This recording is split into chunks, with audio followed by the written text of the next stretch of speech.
जैसा कि आपको पता है कि छत्तीसगढ़ में पहले चरण की चुनाव की वोटिंग खत्म हो चुकी है और यह मतदान 71.11% जो कि 20 सीटों पर हो चुका है। लेकिन ऐसे में देखना यह है कि छत्तीसगढ़ में किसका पलड़ा भारी है और कौन छत्तीसगढ़ में अपनी सरकार बनाने को आगे है। आज की इस वीडियो रिपोर्ट में हम आपको महत्वपूर्ण विश्लेषण बताएंगे और इन आंकड़ों की बात करेंगे जिसका सबको इंतजार था। आखिर ऐसे कौन से आंकड़े निकलकर सामने आए हैं जिसकी इतनी ज्यादा चर्चा हो रही थी। आज की इस एग्जिट पोल में हम आपको इसकी पूरी जानकारी देने वाले हैं। आखिर छत्तीसगढ़ की जनता किसकी सरकार बनाना चाहती है और इस लिस्ट में कौन सबसे आगे है। आखिर 20 सीटों के इस पहले चरण के रुझान में कौन खुश और कौन दुखी नजर आ रहा है, क्योंकि इन 20 सीटों पर जिस प्रकार बड़े बड़े दिग्गज नेता मैदान में उतारे गए हैं उस हिसाब से यह आंकड़ा काफी ज्यादा चौंकाने वाला है। और सबसे बड़ी बात कि इस चरण में न सिर्फ कांग्रेस ने ताकत झोंकी बल्कि बीजेपी ने भी अपने बड़े बड़े नेताओं को मैदान में उतारा है। तो चलिए अब एक एक करके इन सभी महत्वपूर्ण आंकड़ों पर नजर डालते हैं। अगर बात की जाए वोटिंग की तो यहाँ पर बस्तर संभाग और दुर्ग संभाग इन दोनों में चुनाव हुआ है, जिसमें से बस्तर में 12 सीटों और दुर्ग संभाग में 8 सीटें। दोनों को मिलाकर देखा जाए तो केवल 20 सीटें हैं। इसमें भी पुरुष करीब 19,93,937,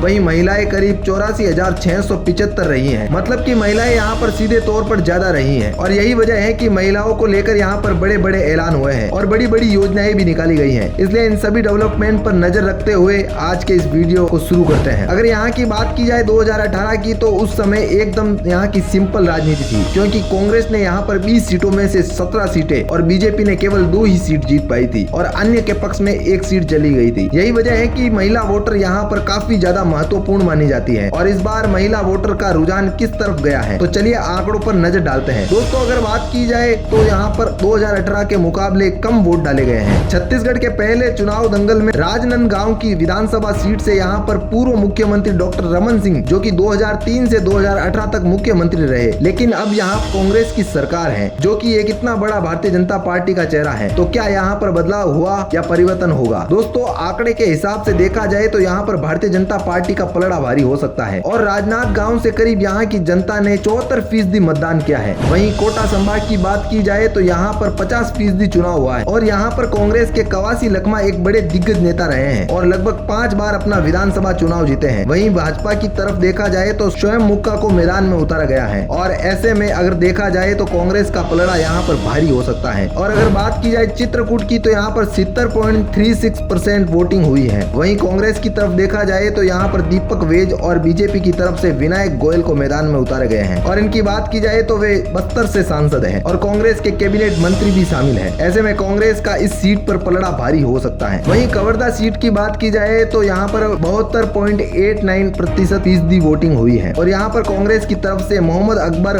और भाजपा की तरफ से विजय शर्मा को मैदान में उतारा गया है। अगर कांग्रेस की बात की जाए तो 2018 में यहाँ पर कांग्रेस ने चुनाव जीता था और वर्तमान में यहाँ मोहम्मद अकबर यहाँ के कैबिनेट मंत्री हैं। जबकि अगर खेरागढ़ सीट को देखा जाए तो यहाँ पर 76.36% का मतदान किया गया है। यहाँ पर कांग्रेस की तरफ से यशोदा वर्मा और भाजपा की तरफ से विक्रांत सिंह को मैदान में उतारा गया है। अगर बात की जाए इनकी तो ये वर्तमान में जिला पंचायत के अध्यक्ष हैं। वैसे विक्रांत सिंह भारतीय जनता पार्टी के दिग्गज नेताओं में से एक हैं, इसलिए यहाँ पर भारतीय जनता पार्टी का पलड़ा भारी हो सकता है। जबकि पंडरिया विधानसभा सीट की बात की जाए तो यहाँ पर नीलकंठ चंद्रवंशी और भावना बोहरा को चुनाव के मैदान में उतारा गया है। और बात की जाए यहाँ के मतदान की तो यहाँ पर 71.6% का मतदान हुआ है। अगर भावना बोहरा की बात की जाए तो वे जिला पंचायत महिला मोर्चा संगठन की मंत्री भी है, तो ऐसे में यहाँ पर इनका पलड़ा भारी हो सकता है। वहीं बात की जाए बीजापुर के विधानसभा सीट की तो यहाँ पर 40.98% की वोटिंग हुई है और कांग्रेस ने यहाँ पर विक्रम मांडवी को चुनाव के मैदान में उतारा है। वहीं भाजपा ने महेश गागड़ा को चुनावी मैदान में उतारा है। 2018 में यहाँ पर कांग्रेस ने जीत हासिल की थी और इस बार भी कुछ ऐसे ही कयास लगाए जा रहे हैं, लेकिन माना जा रहा है कि दोनों के बीच एक कांटे की टक्कर देखने को मिल सकती है। अगर बात की जाए कोंडागांव की तो यहाँ पर भी 76.29% की वोटिंग हुई है और इसी के साथ भारतीय जनता पार्टी यहाँ पर लता ओवैसी को चुनाव के मैदान में उतारा। वहीं कांग्रेस ने मोहन मरकम को अपनी तरफ से चुनाव के मैदान में उतारा है। अगर 2018 की बात की जाए तो यहाँ पर कांग्रेस ने जीत हासिल की थी। मोहन मरकम जो कि वर्तमान में कैबिनेट मंत्री हैं, यही वजह है कि यहाँ पर कांग्रेस का पलड़ा भारी हो सकता है। वहीं नारायणपुर की बात की जाए तो यहाँ पर 63.88% वोटिंग हुई है और यहाँ से एक बार फिर से भारतीय जनता पार्टी ने केदार कश्यप को चुनाव के मैदान में उतारा है। हालांकि 2018 में वे यहाँ से हार चुके थे, लेकिन इस बार फिर से इनको यहीं से भरोसा जताकर कांग्रेस के चंदन कश्यप के सामने इनको उतारा गया है और यहाँ पर एक बार फिर इनकी कड़ी कांटे की टक्कर हो सकती है। वहीं डोंगरा गांव की बात की जाए तो यहाँ पर 76.80% वोटिंग की गई है और कांग्रेस ने यहाँ पर डटेश्वर साहू को चुनाव के मैदान में उतारा है, तो वहीं भाजपा ने भरत लाल वर्मा को अपने यहाँ से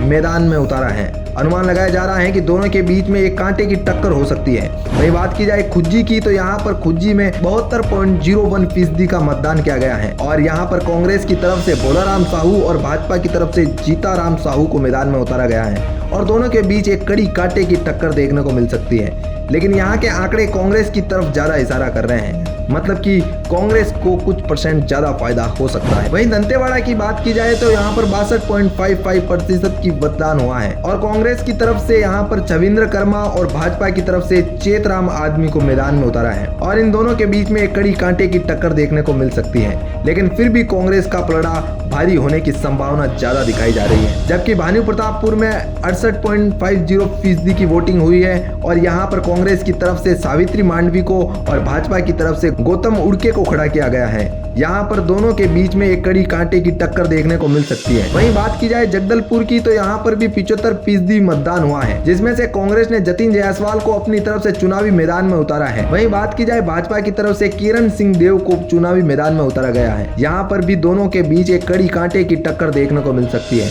लेकिन जिस प्रकार के यहाँ पर आंकड़े देखने को मिल रहे हैं वे काफी ज्यादा चौंकाने वाला है। और अब बात करें केसकाल की तो यहाँ पर 74.49% की वोटिंग हुई है और कांग्रेस की तरफ से यहाँ पर संत नाम नेताम और भाजपा की तरफ से नीलकंठ टेकाम को चुनाव के मैदान में उतारा गया है।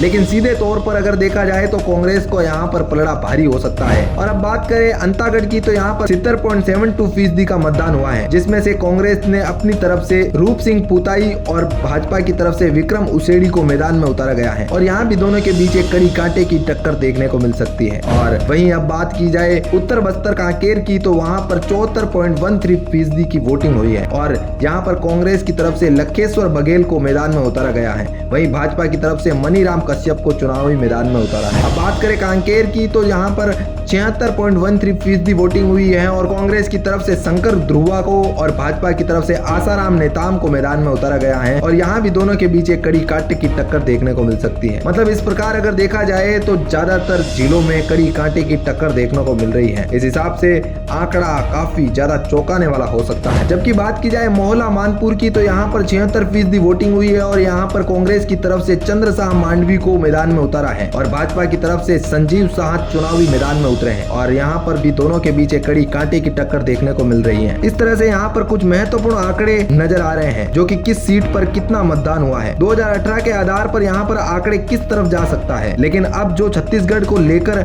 एग्जिट पोल सामने आया है वह काफी ज्यादा चौंकाने वाला है।